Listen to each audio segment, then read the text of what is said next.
有缘人。如今这个世界，人们正经历了一场前所未有的大觉醒。2024年九子离火运一开启，地球就走进了一个全新的修行时代。这可不光是物理上的变化，更是心灵和精神层面的深刻变革。咱们所处的时代不再只是一门心思的追求物质财富，而是更看重精神文明和内在的成长了。在这样的时代环境里，人们觉醒的速度是越来越快，意识层次的提升变得超级的关键。传统的价值观和思维模式慢慢地被新的认知方式所取代，大家也开始明白了拥有丰富的精神世界比积累财富重要的多。这种变化带着咱们走进了一个精神和物质共同繁荣的新时代，而修行在这当中的作用可太重要了。何为修行？修行就是接纳所有人，接纳的过程就是历练你的心性，放大你的格局和心量，直到把你磨练成心性圆满的人。因为心外无物，你所看到的、感受到的都是你自性的呈现，也就是说，别人都是你另外的样子，你的侧面。所以欢喜别人就是欢喜自己，憎恨别人就是憎恨自己，他们都是一面面镜子，你从镜子里面看到了你的一个个缺点，就及时改正过来，要万分感谢镜子的呈现，才让你看到了全方位的自己，而不是看到镜子呈现出了你的缺点，就对着镜子大发雷霆，恼羞成怒。这就是修行的意义。简单的说，就是修正自己身体语言、行为、想法、看法的偏差。这个过程就是修行，因为你修身了，你的身体会越来越健康；因为你修心了，你的心会越来越健康，越来越好。所谓修更多的是指修心，就是要落实在心上。我们经常说一个人素质多高、多有修为，都是指在心上。心是需要落实在行上。一个人修得好不好，更多的是体现在行上。所以修行就是要修我们的心和行。有些人为了修行精进，没事就往山间庙宇跑，看见菩萨就拜，修了好多年，可是习气烦恼依旧，性格心态依旧，一旦遇到小事就原形毕露，这就不是真正的修行。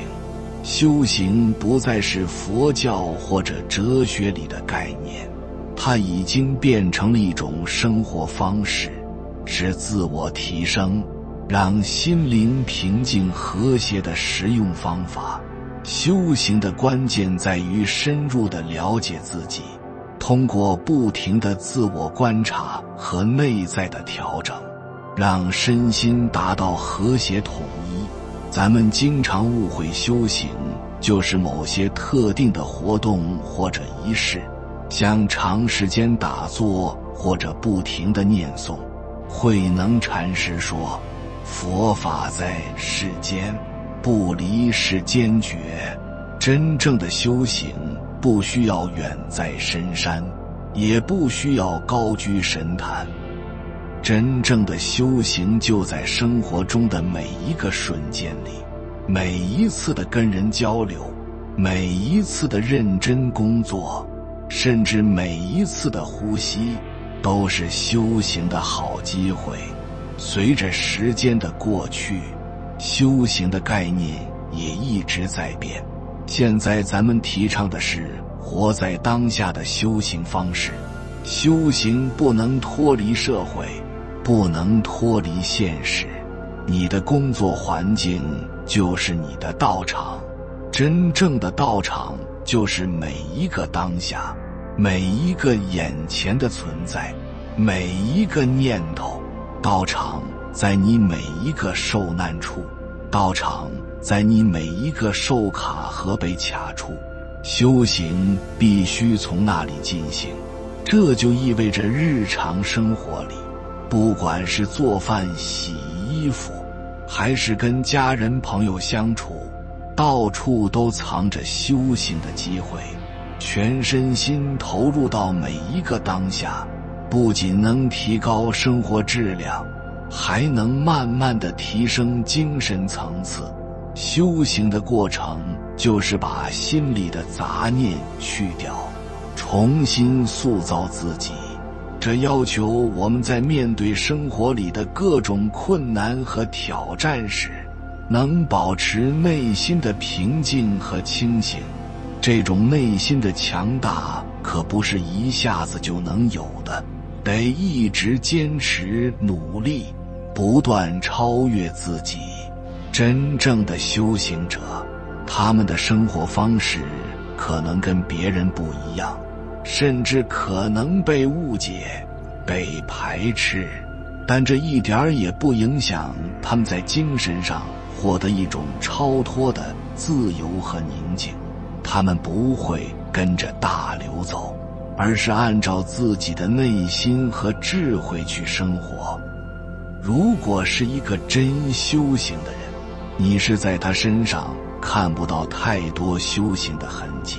一个人修行不在于说他穿了什么样的衣服，是否拿了珠串，是否做了一些形式上修行的动作。实际真正修行的是他的内在，他内在是否有一个恒定的、稳定的、清净的心。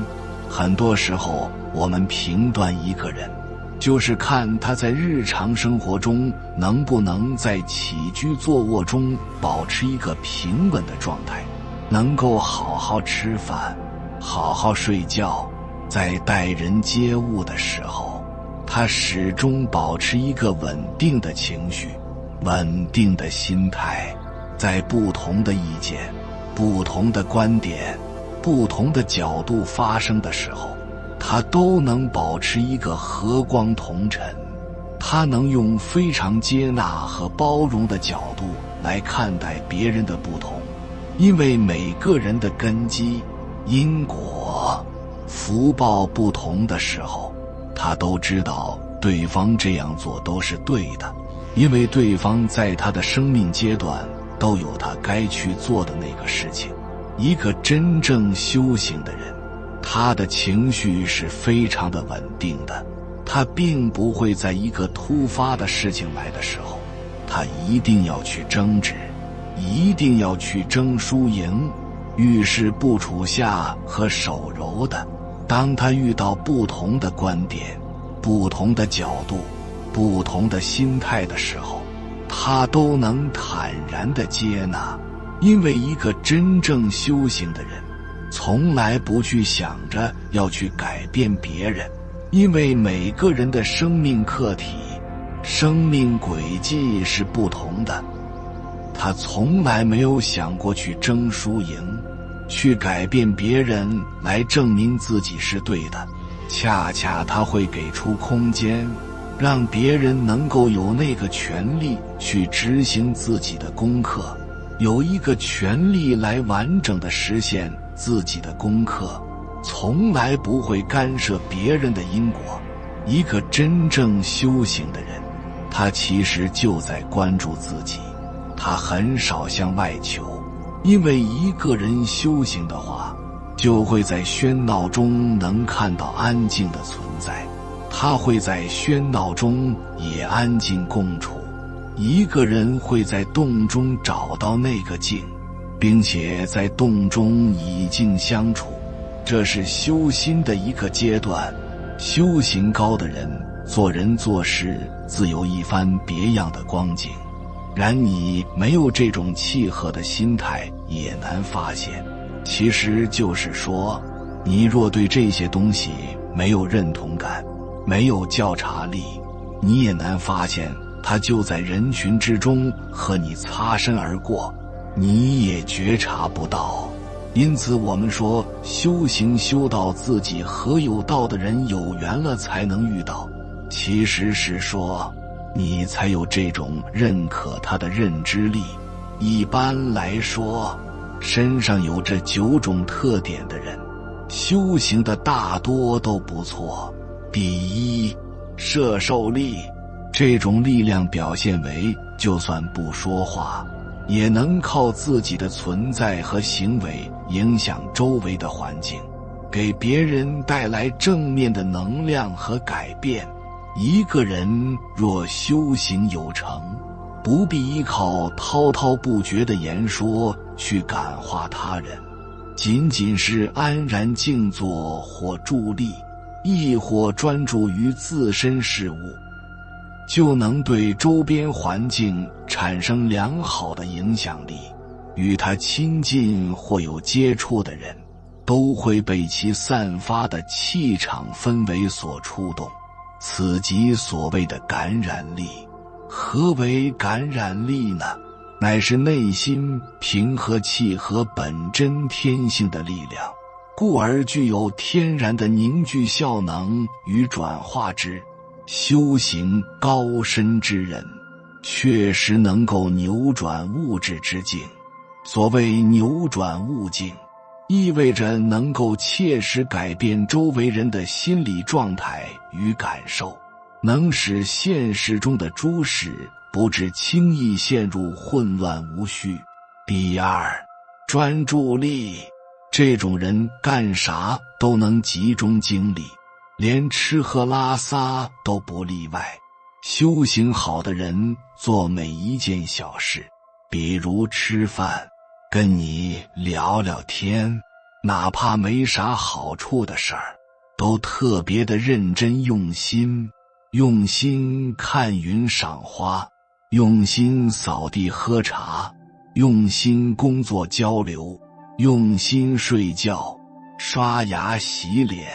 他们做一件事儿就专心在这件事里，绝对不会聊佛法修行，就特别用心跟身边人说话，聊家常都不敷衍。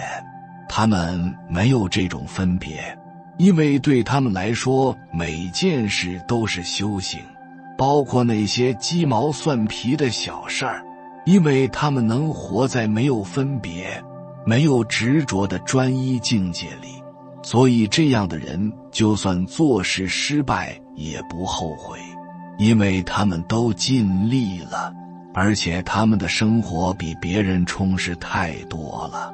第三，不强加观点。有修行的人不会主动地把自己的看法或道理硬塞给别人，而是让别人自己决定接不接受。有道之人通常不会主动去说教，绝不像推销保险或从事传销之人那般，逢人便大谈修行之事，即便他人深陷诸多困惑与苦难，若未主动求教于他，他亦绝不会开口予以帮助。并非他缺乏慈悲之心，而是他不会去做这种无缘由的帮助他人之事。他人若愿倾听则罢，若不愿听从，他绝不会强行将自身经验推销于人。倘若缺乏这份睿智，便表明此人的修行尚未达标，因其过于急切，迫不及待地想要教导他人，如此急躁，自然难以将他人教导好。第四，内在道德。这种人不会把道德修养摆在表面，而是实实在在地做出来。修行境界高的人一般很少谈道德，因为世俗的道德标准虽然是做人的好标准，但对于修行人来说，和那个不生不灭、不善不恶的本心没啥关系。要是修行的好，道德自然就好，这是修行的自然结果。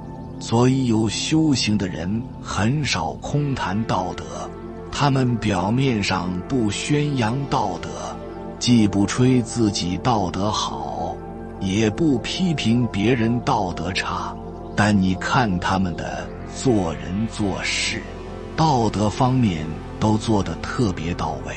天地大道没有仁义道德的概念，但你要是符合天地之道，自然就有仁义和良知。所以仁义良知不是靠嘴上说，而是靠实际行动。咱们平常生活里也是这样，咱们要看一个人有没有高尚品德，得看他做了啥，而是不是听他说了啥。有一种所谓的修行人，就像道德审判官似的，整天审查别人有没有道德问题，觉得不对就批评甚至诅咒，太可悲可笑了。大家千万可别变成这样，不然就没法挽回了。第五，独立性。在世俗的潮流里能保持独立，不随大流，就算表面上参与世俗，内心也能保持独立和清醒。第六，不盲目遵循世俗。修行好的人通常和世俗保持一定的距离，他们的生活方式和选择可能跟一般人不一样，甚至会被当成异类。世俗的一些规则条文或者他人的看法，对他们而言要么毫无道理可言，要么如同梦幻泡影般虚幻不实。若你懂得用心洞察，便能感知到这样的人在诸多事情上绝不会盲目屈从于世俗规条，不会扭曲自我去迎合世态炎凉。第七，谦逊自制。这种人独立，不会觉得自己啥都知道，天下第一，不会觉得别人都不行就自己行。修行越高的人越谦虚，越觉得自己渺小，甚至觉得自己没啥。这样的人怎么可能觉得天下就自己清醒，别人都糊涂呢？怎么可能看别人都是傻子就自己厉害呢？要是发现一个人自我膨胀，言行特别自我，那他的修行肯定不行。第八，平凡的表现。修行水平高的人，举止简单平凡，不摆架子，不追求奇怪的外在表现，回归本真。第九，洒脱无痕。修行厉害的人做事潇洒，做完重要的事也能很快地放下，不拖泥带水。另外，修行可不是与世隔绝，真正的修行是在尘世中，但不被尘世沾染，强调在日常生活里寻找和实现精神的提升。咱们每个人的工作环境、家庭，还有日常的交流，都是修行的地方。在这些看起来普通的环境里，咱们有机会修炼自己，超越自己，最后达到内心的平和和智慧的提升。总之，修行是一场深入内心的旅程，关注的是人的全面的发展，包括身体、心理、情感和精神各个方面。随着咱们走进这个全新的精神文明时代，让咱们一起用心生活，用心修行，不断探索，超越自我，最后达到跟自然和谐共处，跟世界和平相处的境界。当一个人开始向内关照，反思自己的心灵与行为时，才算是真正的修行之路开启。简单的外在礼拜或宗教仪式只能作为一种安慰剂，真正的转变源自内心的觉悟与改变。只有当一个人开始内观，才能逐渐翻转生命的状态，使自己焕然一新。修行需要4种关照，这是引导我们深入自省、觉察的必经之路。那么这4种关照是什么呢？第1种关照，关照肉身相。首先是关照自己的肉身相，这个过程可以从外向内，也可以从内向外进行。一般来说，我们应该从外向内开始观察自己的生命状态，看看是否活出了最美的样貌。如果日常生活中自己总是满面愁容，或者显得比实际年龄老了许多，甚至头发花白，心力交瘁，那么从这些外在的表现可以看出生命状态是否良好。不要明明面相苦大仇深的，孩子都不孝顺你，钱也没挣到，另一半也离开你了，你还非要嘴硬说自己过得还可以。对自己诚实至关重要，因为这是一切改变的起点。正如《道德经》所言，知人者智，自知者明。如果我们能看清自己的外在状态，并诚实面对自己的生活现状，就能了解自己真正的需求和问题所在，从而迈出改变的第1步。关照肉身相不仅是外在的觉察，更是引导我们深入思考自己的生活方式、习惯和态度。第2种关照，关照自己的结果。接下来要关照的是自己所取得的结果，这不仅仅是物质层面的得失，更包括人际关系、家庭状况和精神层面的收获。结果往往是我们内心世界的外在呈现。如果我们发现自己的人际关系紧张，家庭生活不和谐，财务状况不佳，那么就需要反思这些结果背后的原因。许多人会选择自我安慰或自欺欺人，对现实问题视而不见，但这无助于真正的成长和提升。在《易经》中有言：君子慎始，差若毫厘，谬以千里。这句话提醒我们，一个微小的偏差可能会导致巨大的失误，因此对结果的关照和反思必须深刻而彻底。只有敢于承认自己的不足并勇于改变，才能走向真正的修行之路。第3种关照，关照每一个起心动念。当一个人能够面对自己的肉身相和生活结果时，就会开始更真实地与内心对话。此时关照每一个起心动念变得尤为重要。心念如同水流，时刻在变化。我们的每一个想法，每一次情绪波动都会影响到生活的走向。能否清晰地觉察到这些心念，并加以引导和控制，决定了我们能否真正掌控自己的命运。正如《金刚经》中所说，一切有为法，如梦幻泡影，如露亦如电，应作如是观。我们的念头也是如此，时刻在变幻之中，因此我们需要时常关照内心，捕捉那些微小的念头，了解它们的来龙去脉，并在必要时做出调整。这样的关照有助于我们逐渐扭转生命中的不良状态，触及到内在深处的核心力量。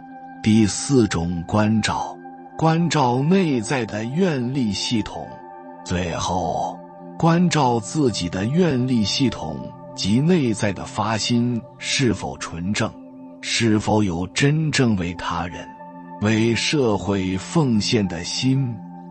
愿力是指我们内心深处的推动力，它引导着我们去做某些事情。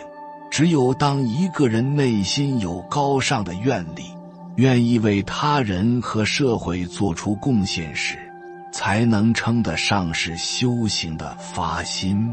没有愿力的修行，只是自我陶醉的表现，无法真正成就大我。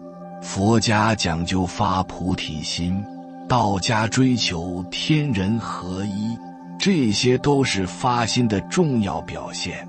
真正的修行者会自觉地把个人愿望与社会需求相结合，愿意为众生的幸福而付出。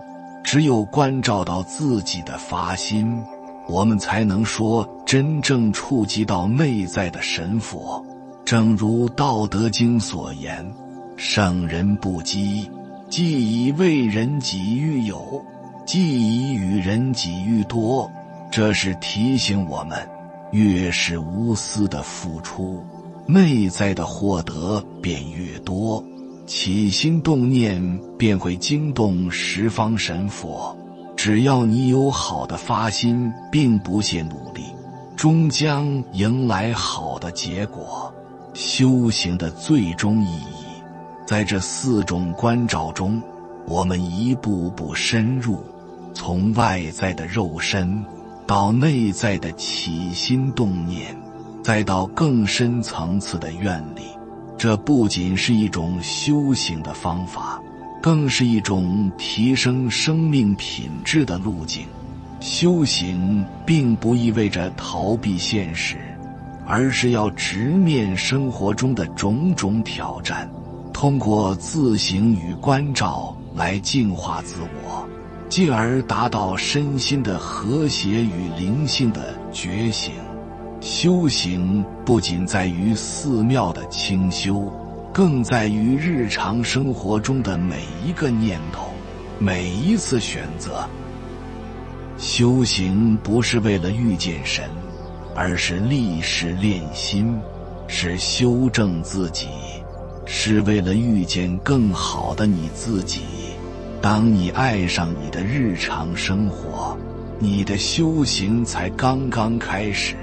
滚滚红尘皆道场，在修行中领悟自己，在生活中修正自己，让自己做一个有智慧的人，有缘人。感谢你看到最后，如果今天的影片对你有所帮助，请按个赞给我响应，回复一句福慧同修，愿所有人都能早日开悟，好好修行，越来越好。还没有订阅频道的，请点击右侧的订阅按钮，与我们建立更深的连接。随缘加入会员，与同频之人共修福报，随喜转发，传播善知识，功德无量。